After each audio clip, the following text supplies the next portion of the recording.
Cerita mempersembahkan Sabda Pandita Ratu.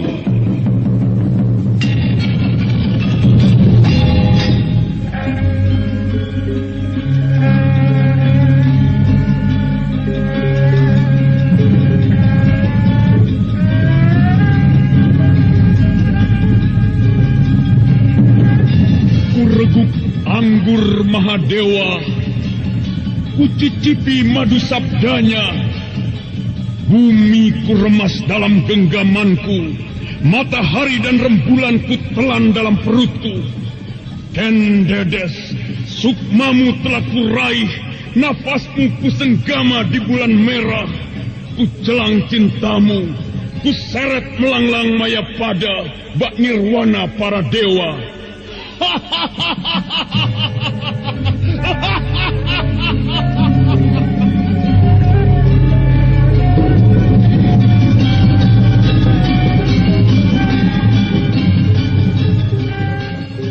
Apakah mungkin aku akan menjadi bunga yang bisa kau petik dan kau sunting? Sementara jika layu, akan kau campakkan begitu saja, seperti cermin retak yang tak berharga. Sabda Pandita Ratu, sebuah kisah penuh dilema, tragedi cinta anak manusia, perebutan tahta, mabuk harta dan duniawi, serta silaunya kehormatan, di mana keangkara murkaan merajalela karena dendam yang membara. Kisah ini berlatar belakang berdirinya Singasari. Ken Arok, dialah pemuda yang merekuk pahit getirnya kehidupan. Namun sebenarnya, dialah yang harus melaksanakan sabda-sabdanya. Perjalanan sengsaranya adalah awal untuk meraih keberhasilan, untuk menuju kejayaannya di saat Singasari berdiri.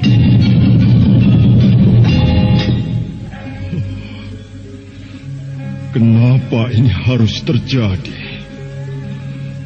Oh, Dewata Agung, apakah ini karmamu?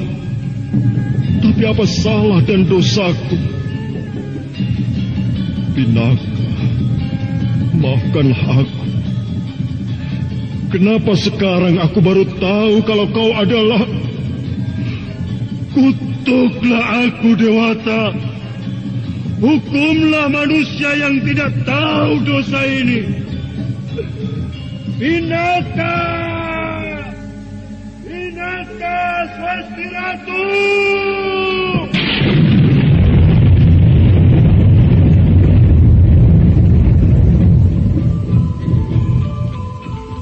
Sabda Pandita Ratu, naskah ditulis oleh Ondra Swasti Langit, diolah oleh Agus Nur Ismail, didukung oleh artis-artis terkemuka, Ferry Fadli, Eli Ermawati, M. Abud, Ivana Rose, dan lain-lain. Teknik dan montase, Ibn Arifin, dengan sutradara Dian Pertiwi.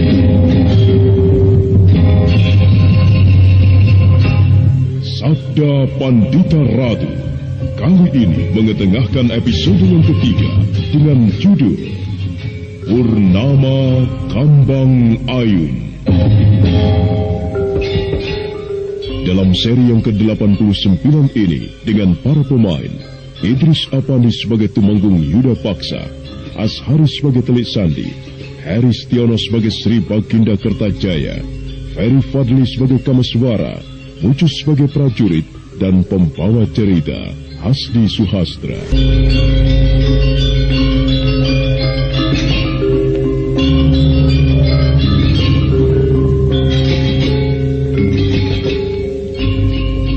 Matahari telah berdiri di atas sana. Cahayanya terang menerpa pucuk-pucuk pohon jati. Siang itu nampak Tumenggung Yudapaksa tengah istirahat di tempat kediamannya. Tetapi ketika dia baru saja merasakan istirahat yang panjang, muncullah seorang telik sandi menghadapnya.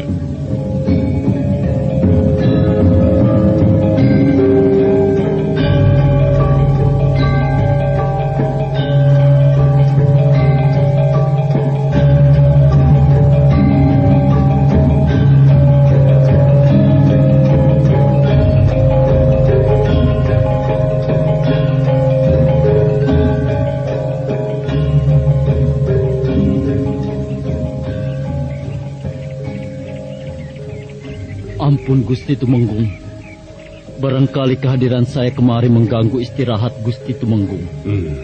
Tidak apa-apa. Apakah ada sesuatu yang ingin kau sampaikan?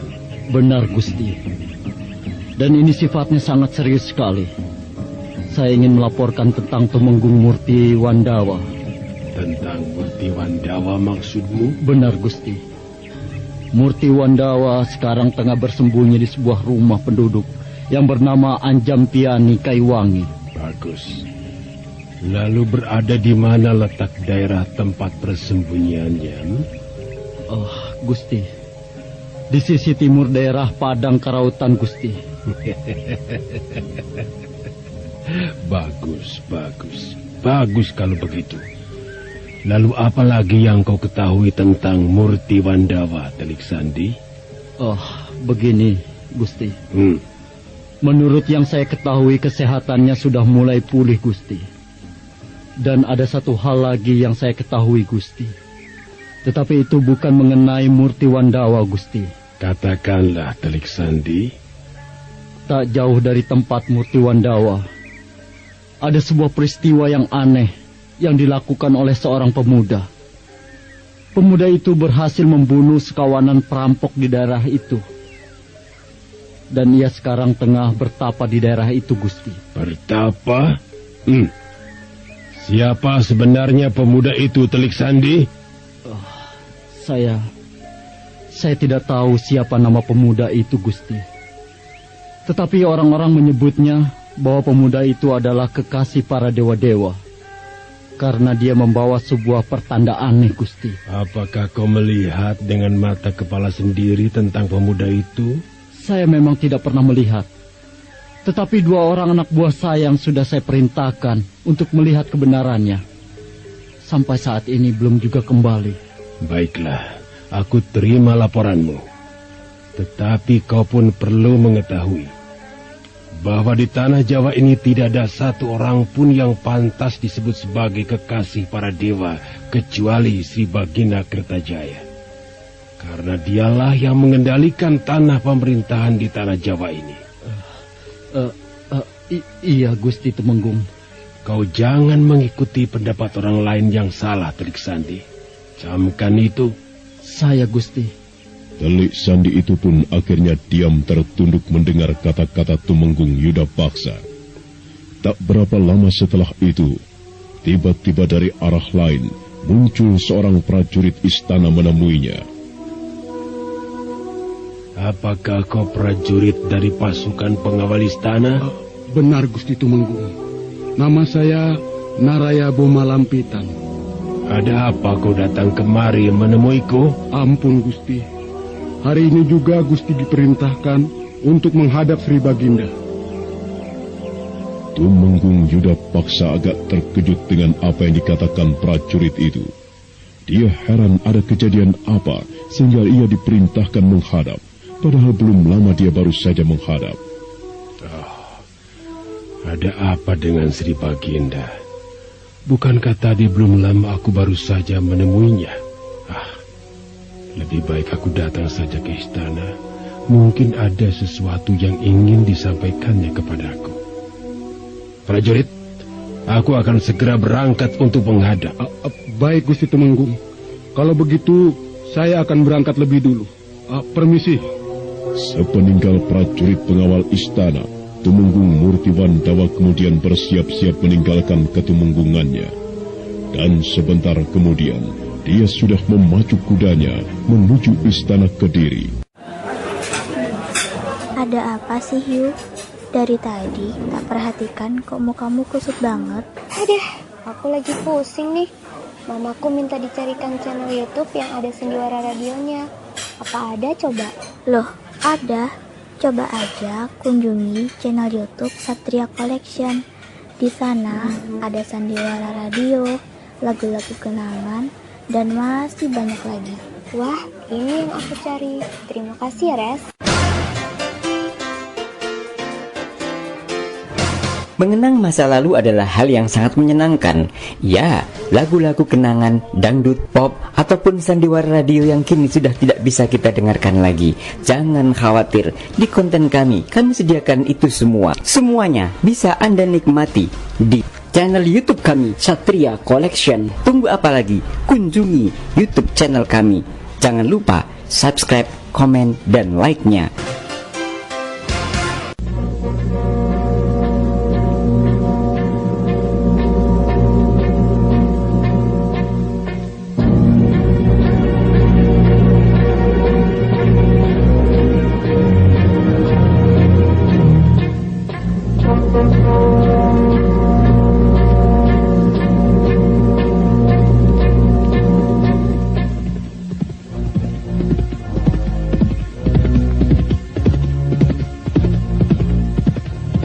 Setelah beberapa saat terguncang-guncang di atas kudanya, akhirnya Tumenggung Hida Paksa sampai di istana Kediri.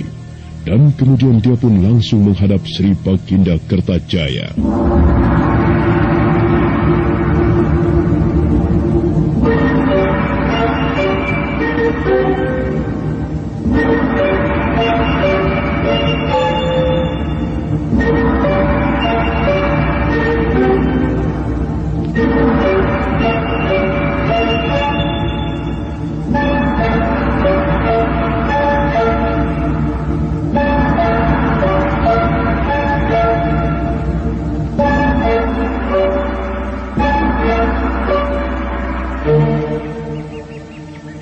Ampun tuanku, ada berita apakah sehingga hamba diperintahkan untuk menghadap kembali? Aku sekarang tengah dilanda kekecewaan Yuda Paksa. Entah, aku tidak tahu. Tiba-tiba saja dalam pikiran terbesit sebuah pertanyaan. Dan pertanyaan itu cukup membuatku gelisah, Yuda Paksa. Aku menyuruhmu datang kemari, hanya menginginkan sebuah pendapat darimu. Apakah aku Raja Kediri ini adalah kekasih para dewa, yang dipercaya untuk memegang pemerintahan di Kediri? Ampun, Sri Baginda. Kenapa Sri Baginda memikirkan hal itu terlalu dalam? Hamba meyakini sekali bahwa tuanku adalah kekasih para dewa yang diutus untuk memegang sebuah kekuasaan. Dan kekuasaan itu adalah memegang tampuk sebuah kerajaan. Benarkah apa yang kau katakan itu keluar dari hati nuranimu yang paling dalam? Untuk apa hamba mendustai tuanku? Hamba hanya sekedar kawula yang harus sepenuhnya mengabdi kepada Paduka. Aku masih sangsi dengan apa yang kau ucapkan. Aku kira apa yang kau katakan itu hanya sekedar ucapan untuk menyenangkan hati seorang raja. Ampun tuanku, hamba berkata yang sesungguhnya. Iya. Baiklah kalau kau berkata yang sesungguhnya, Yuda Paksa. Hamba tuanku. Apakah kau sudah dengar bahwa di wilayah kekuasaanku ada daerah yang bernama Padang Karautan? Hamba sudah mendengar, tuanku. Lalu apakah kau tahu di mana letak daerah itu berada? Hamba sudah mengetahuinya, tuanku. Nah, di tempat itulah terdapat sebuah kesombongan. Ampun, tuanku. Hamba belum mengerti maksud tuanku. Di Padang Karautan itu ada seorang yang mau mencoba mengukur luasnya dadaku. Dada Kertajaya. Dan orang itu mengaku sebagai kekasih para dewa. Oh, iya. Ampun, tuanku. Hamba baru ingat. Delik Sandi, hamba pernah mengatakan hal itu pada hamba. Setan kau Yudapaksa. Oh, kenapa kalau kau sudah mendengar berita itu tidak segera kau laporkan padaku? Ampun tuanku, hamba tidak bermaksud menyembunyikan berita itu. Hamba pikir tuanku telah mengetahuinya dengan sendirinya. Sekalipun aku sudah mengetahui itu, aku tetap butuh dari laporanmu. Lalu ada berita apa lagi yang sampai saat ini belum kau laporkan? Ampun tuanku, hamba bukannya tidak ingin melaporkan berita ini, tetapi hamba pun baru saja mendapatkannya. Iya, sejak saat itulah tiba-tiba hatiku selalu gelisah dan khawatir. Ada orang lain yang juga berkhianat padaku. Entah, aku sendiri tidak tahu dengan kau. Ampun tuanku, bukan membela diri. Terus terang, hamba bukanlah orang yang mempunyai pola cara berpikir seperti Murti Wandawa. Hamba adalah Yudapaksa, seorang kawula yang benar-benar mengabdi pada tuanku Sri Baginda. Seandainya kau pun berkhianat seperti Murti Wandawa, tuanku tidak perlu susah-susah menangkap hamba. Hamba siap menerima hukuman apapun kalau memang kenyataannya demikian. Hidup dan mati hamba akan hamba baktikan demi junjungan hamba Sri Baginda Kertajaya. Aku mempunyai harapan besar padamu, Yudapaksa. Meskipun sampai saat ini aku belum melihat hasil dari tugasmu seperti Murti Wandawa. Akan tetapi, aku mempunyai kepercayaan sepenuhnya terhadapmu. Nah, oleh karena itulah, jangan coba-coba kau hancurkan kepercayaanku yang cukup besar ini padamu. Hamba tuanku. Dan satu hal lagi. Aku berharap kau bisa menjaga kewibawaanku dari rongrongan orang-orang yang tidak mengharapkan aku berdiri di sini sebagai seorang raja. Hamba akan selalu menjaga kewibawaan tuanku, seperti yang hamba katakan tadi, bahwa hamba akan mengabdi sepenuhnya pada tuanku. Maka siapapun orangnya, jika dia akan merongrong pemerintahan Kediri, hamba akan mempertahankannya. Dan hamba akan melawannya dengan mempertaruhkan nyawa hamba, Gusti. Iya, aku bangga padamu, Yudapaksa. Dan sekarang kaulah satu-satunya orang yang kuharapkan untuk memperkokoh pemerintahanku. Dan aku pun telah mempertimbangkan sesuatu. Bahwa kau akan kuangkat menjadi Senopati Panglima.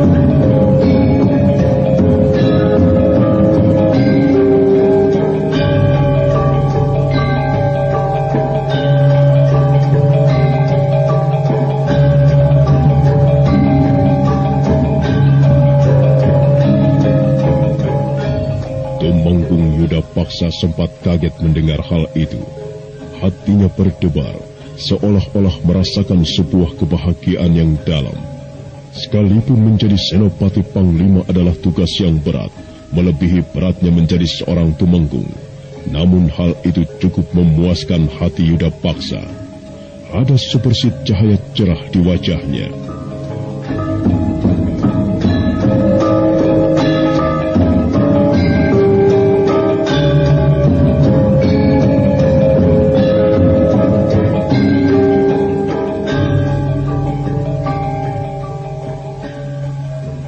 Aku berharap setelah kau kuangkat menjadi Senopati Panglima, pemerintahan Kediri bisa lebih baik dan lebih kuat. Dan semua kekuatan prajurit yang berada di Kediri ini, aku percayakan kepadamu. Tumpas semua orang-orang yang mencoba merongrong kewibawaanku. Dan satu hal lagi, cari terus keluarga Murti Wandawa. Juga orang yang berada di padang karautan yang mengaku sebagai kekasih para dewa. Seret orang itu menghadapku.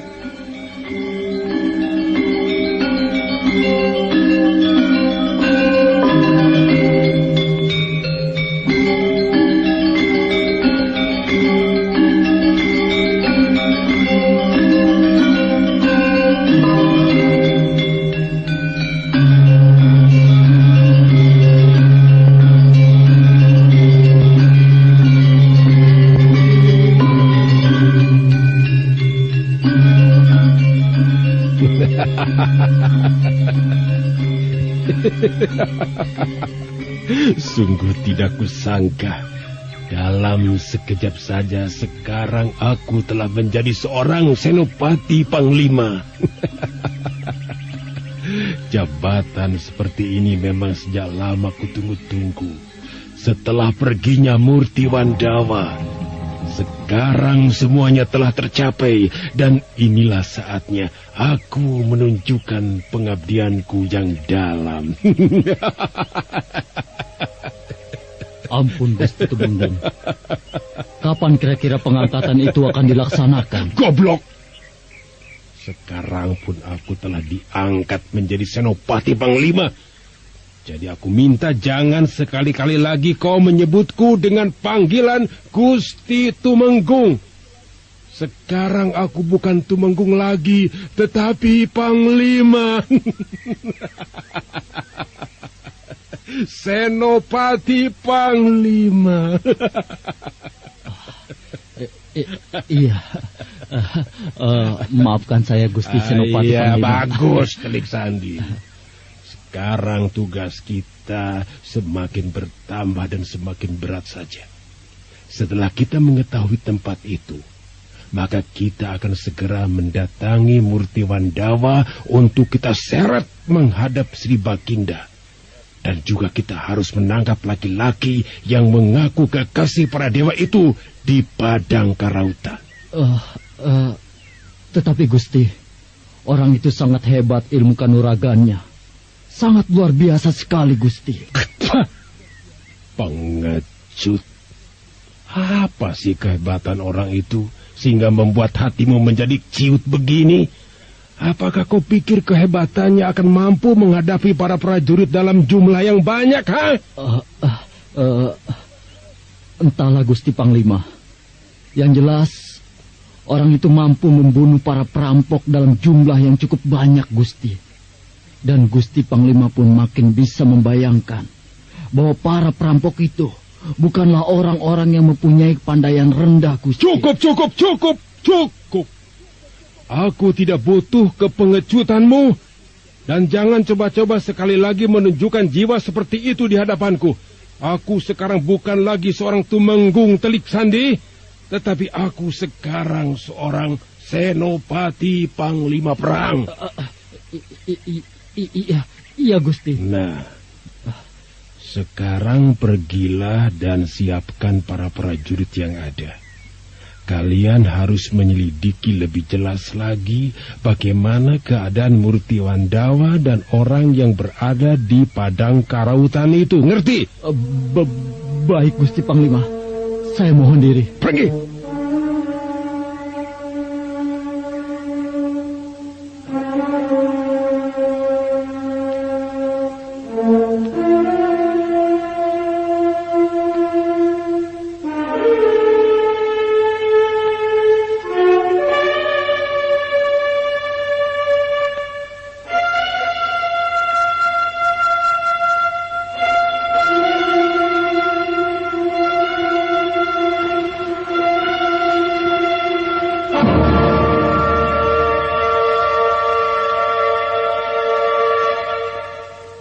Dan begitulah kekuasaan yang ditunjukkan oleh Yuda Paksa yang baru saja diangkat menjadi seorang senopati panglima.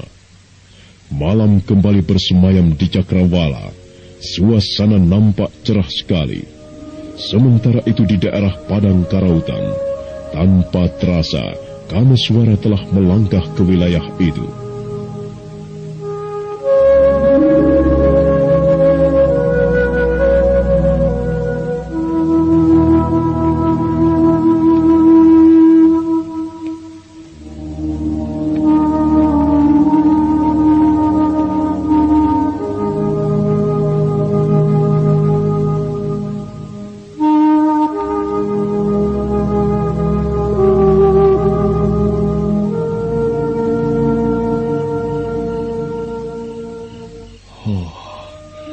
Padang Karautan. Kenapa aku bisa sampai ke tempat ini? Kekuatan apa sebenarnya yang telah mendorongku kemari? Aneh. Kenapa tiba-tiba saja pikiranku jadi bercabang-cabang? Kenapa jadi begini? Di dalam pikiranku, seakan-akan ada kekuatan menyuruhku untuk melangkah ke sana. Kameswara terus melangkah menelusuri jalan setapak yang sunyi dan lengang. Yang terdengar malam itu hanyalah nyanyian serangga malam. Kameswara benar-benar tidak mengerti dengan apa yang terjadi pada dirinya. Namun kekuatan itu masih saja terus membelenggu dan menuntunnya menuju ke sebuah tempat. Setelah beberapa saat dia melangkah mengikuti kekuatan yang lahir dari batinnya itu, sampailah Kameswara di sebuah tempat, tepatnya di mana Ken Arok tengah bersemedi.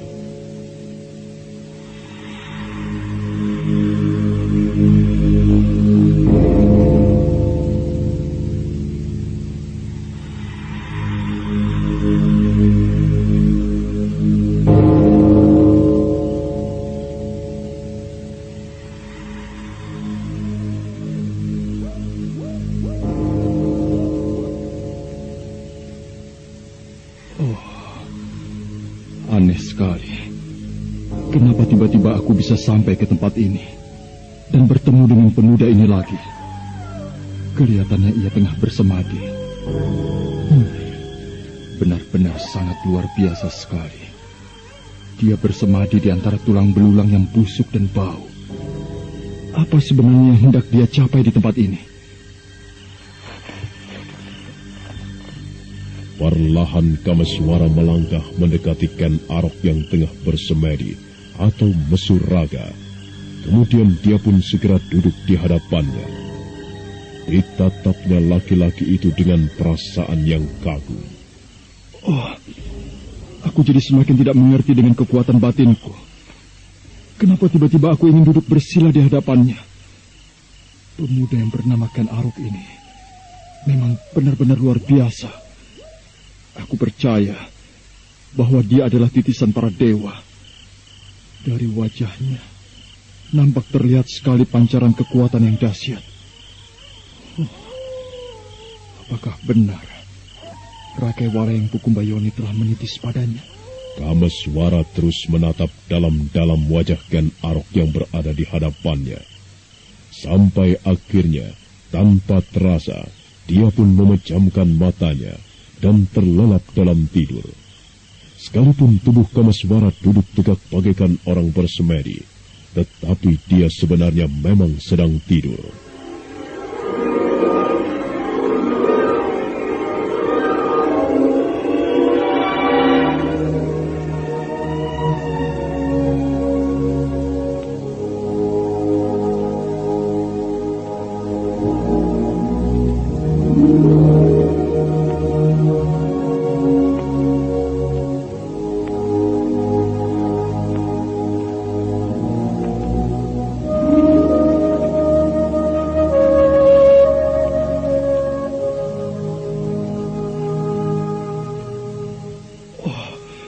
Pinaka Swasti Ratu. Benarkah kau adalah Pinaka Swasti Ratu? Benar, Kameswara. Aku adalah Pinaka Swasti Ratu. Kemana saja sebenarnya selama ini kau Pinaka? Aku pergi jauh, Kameswara. Jauh sekali. Seperti burung yang tidak tahu kemana ia mau pergi. Jadi selama ini kau telah melupakan aku, Pinaka? Iya. Aku memang berusaha melupakanmu, Kameswara. Tetapi bayanganmu selalu saja hadir di dalam benakku dan mimpi-mimpiku di saat aku sedang tidur. Aku memang tidak mengharapkan kau hadir lagi di dalam hatiku, apalagi di dalam pikiranku. Aku harus meninggalkan kau, Kameswara. Bahkan kalau perlu, kita tidak perlu bertemu lagi. Pinaka, kau tidak bisa mengingkari kenyataan yang telah terjadi, Pinaka. Kita telah bersumpah di goa itu untuk menjadi suami istri. Dan upacara perkawinan pun telah kita laksanakan. Tapi kenapa kau mengingkari kenyataan itu semua? Aku memang harus mengingkarinya, Kameswara. Karena itu memang tidak boleh terjadi pada kita. Kita bersaudara, Kameswara. Dan aku adalah kakakmu. Tidak, kau bukan kakakku. Kau adalah kekasihku, istriku. Aku tidak peduli dengan latar belakang yang mengungkit kehidupan kita, Pinaka. Aku benci semua itu. Biar bagaimanapun kau tetap istriku. Istrimu? Apakah kau tidak malu memperistri kakak kandungmu sendiri? Kau bukan kakakku. Aku tidak pernah mempunyai kakak sepertimu. Kalau kau merasa bahwa kau adalah anak Sakya Murti atau Tumenggung Murti Wandawa, silakan Pinaka. Tetapi aku tidak mengakuinya.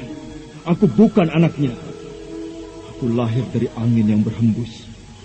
Dan tidak tahu siapa yang merasa pernah memilikiku. Iya, begitu juga aku, Kameswara.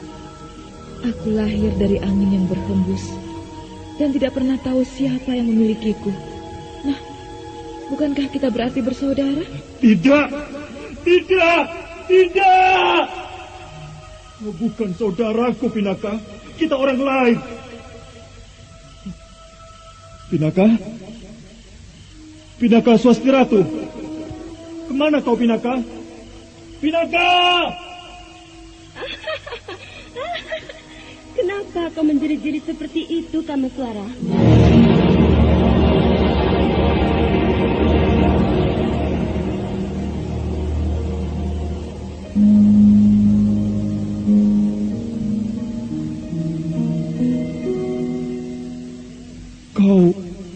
Kau Maharani. Bagaimana kau bisa berada di tempat ini? Kau heran melihatku berada di sini. Sudahlah, tidak perlu kau pikirkan tentang kehadiranku di tempat ini. Bukankah kau pun ingin mencariku? Iya, aku memang ingin mencarimu. Tapi, apakah kau masih memikirkan tentang Pinaka Swasti Ratu? Yang sebenarnya tidak bisa memberi harapan untukmu karena dia adalah kakak kandungmu. Sungguh menyedihkan sekali keadaanmu, Kameswara. Lupakan saja perempuan itu. Benarkah aku harus melupakan Pinaka? Iya, kau harus melupakan Pinaka Swasti Ratu. Bukankah kau telah berjanji padaku bahwa kau akan mencari titisanku?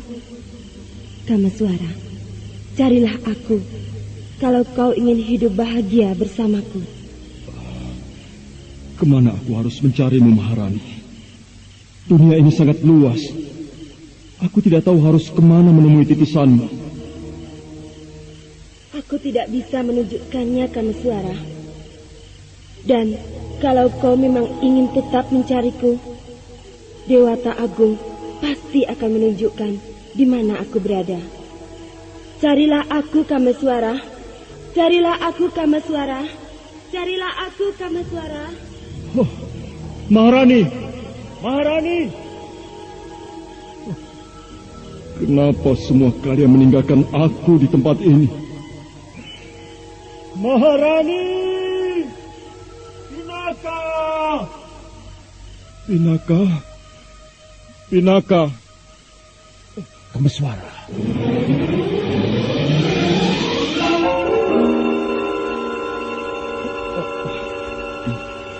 Kau bermimpi, Kameswara.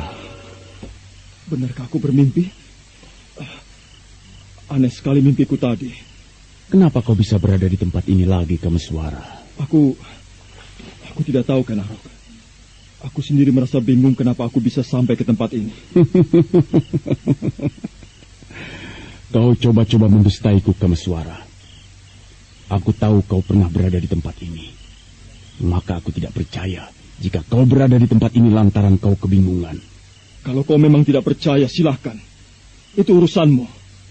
Siapapun tidak akan boleh melarangku untuk datang ke tempat ini. Termasuk kau.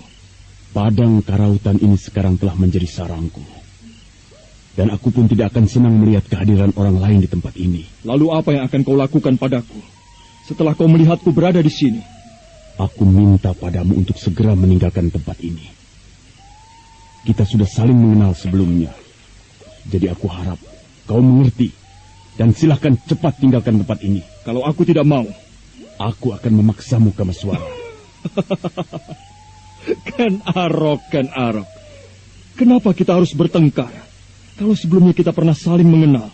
Kalau kau memang mengharapkan aku pergi dari tempat ini, baiklah, aku akan segera angkat kaki dari sini. Tunggu, Kameswara. Aku pun sebenarnya tidak bermaksud mengusirmu. Tak ada salahnya memang kalau kita saling bertukar pikiran. Duduklah.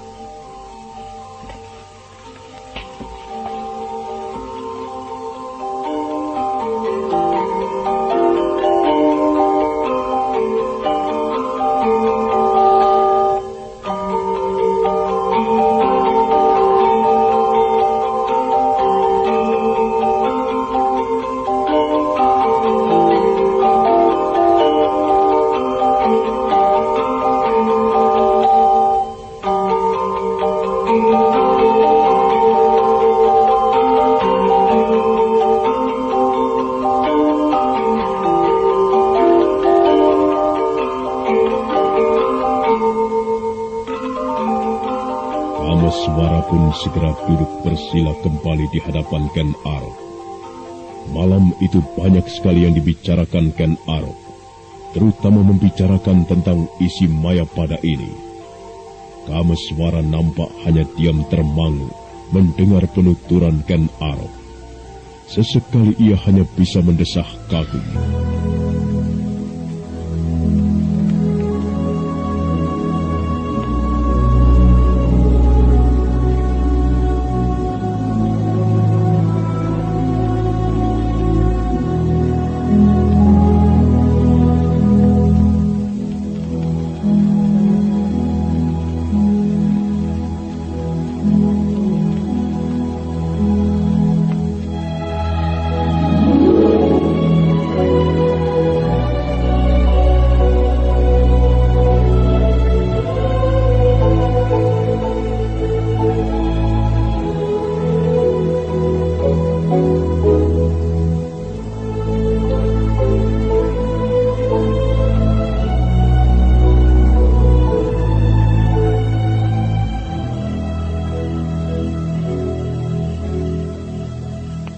Ada satu yang bakal terjadi di bumi ini, Kameswara.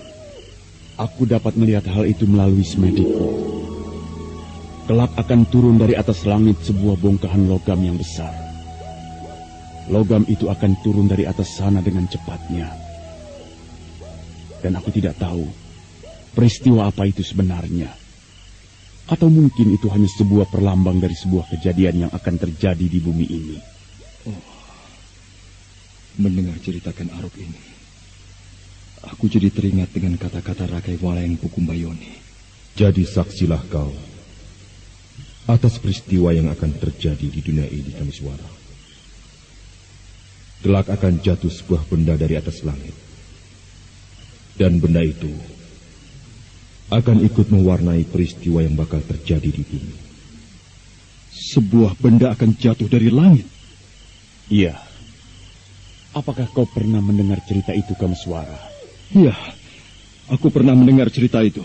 Tidak ada orang yang mengetahui tentang benda yang akan jatuh dari langit itu, kecuali aku. Siapa bilang? Aku mengetahui cerita itu dari orang lain, bukan dari kau. Siapa orang lain yang mengetahui hal itu, Kameswara? Seorang laki-laki yang bersembunyi di dalam air terjun Kambang Ayu. Orang itulah yang memberitahuku tentang benda yang akan jatuh itu. Kenapa kau tertawa, Ken Arok? Apakah ada yang lucu? Tidak, Kameswara. Tidak ada yang lucu. Aku hanya ingin mengatakan bahwa yang memberitahukan hal itu adalah aku. Kamu? Bukan, Ken Arok. Orang itu bernama Rakai Walayang Pukumbayoni. Aneh. Kenapa aku malah merasa bahwa yang memberitahukan itu adalah aku? Kameswara, coba kau ingat-ingat lagi peristiwa bagaimana aku menceritakan hal itu. Aku rasa kau akan segera ingat.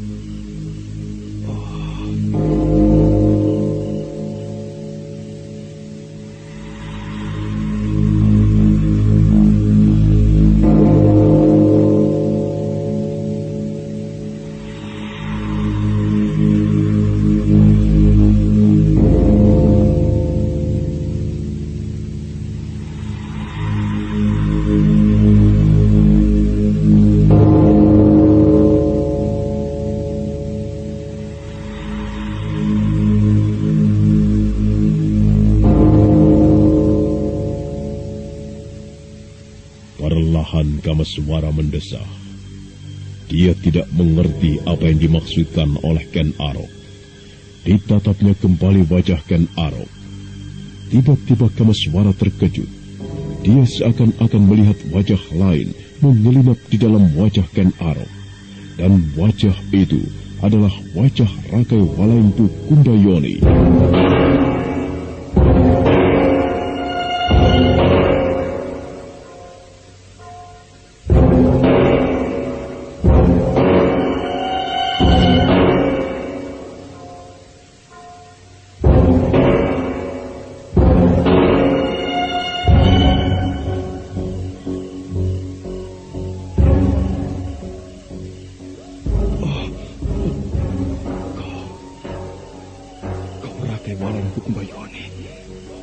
Iya, aku baru ingat.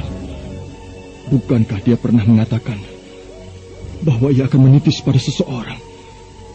Jadi benar bahwa Rakai Walengpu Kumbayoni telah menitis pada Ken Arok. Apa yang sedang kau renungkan, Kameswara?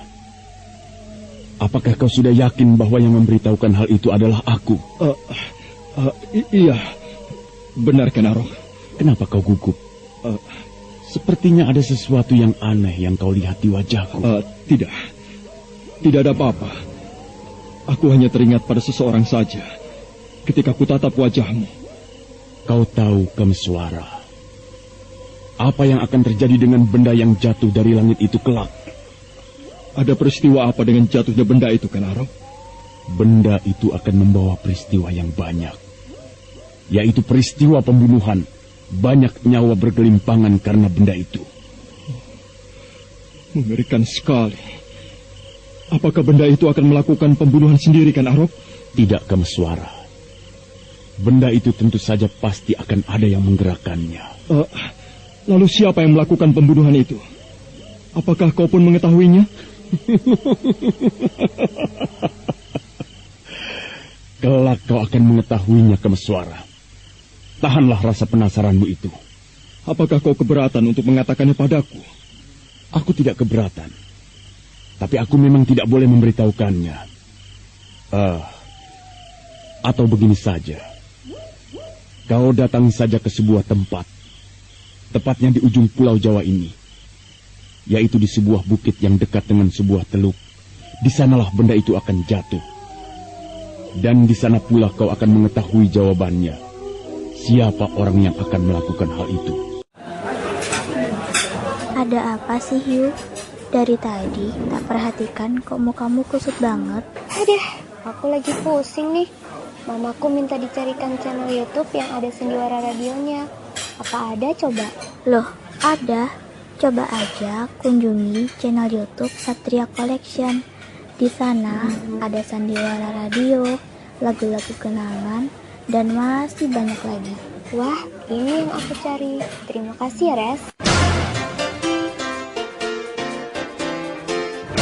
Mengenang masa lalu adalah hal yang sangat menyenangkan. Ya, lagu-lagu kenangan, dangdut, pop, ataupun sandiwara radio yang kini sudah tidak bisa kita dengarkan lagi. Jangan khawatir, di konten kami sediakan itu semua. Semuanya bisa Anda nikmati di channel YouTube kami, Satria Collection. Tunggu apa lagi? Kunjungi YouTube channel kami. Jangan lupa subscribe, komen, dan like-nya.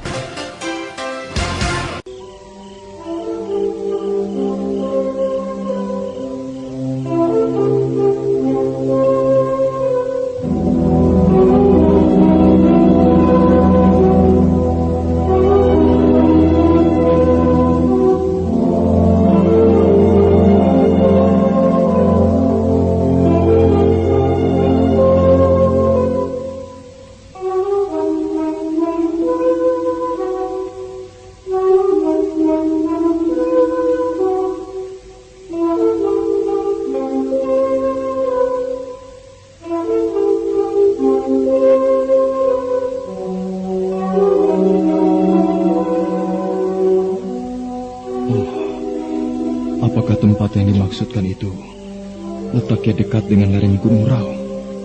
Kalau memang demikian, tempat itu dekat sekali dengan perguruan Pasanggaran. Bagaimana, Kameswara? Apakah kau berniat untuk ke tempat itu? Ya, mungkin aku akan ke sana. Hatiku masih penasaran ingin mengetahuinya, Ken Arok. Bersabarlah, Kameswara. Kau tidak perlu tergesa-gesa. Peristiwa yang akan terjadi itu masih lama. Masih lama? Oh, apakah kau pun bisa mengukur sampai batas kapan lamanya peristiwa itu akan terjadi? Entahlah, aku tidak tahu.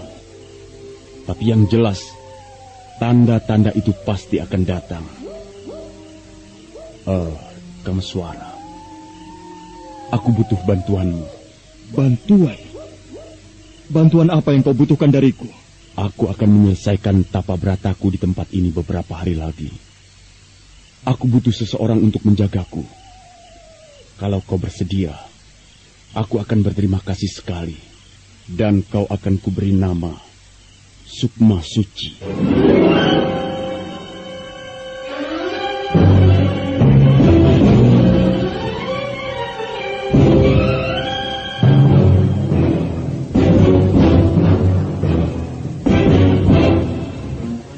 Kameswara benar-benar kaget mendengarkan Aruk mengatakan bahwa ia memberi nama Mahisa Sudi. Nama itu sebenarnya pernah dia terima dari Rakai Walu Kumbayoni. Nah, bagaimanakah sikap Kameswara selanjutnya? Saudara pendengar, untuk mengetahui jawabannya, nantikanlah kelanjutan kisah ini dalam seri berikutnya. Sampai jumpa.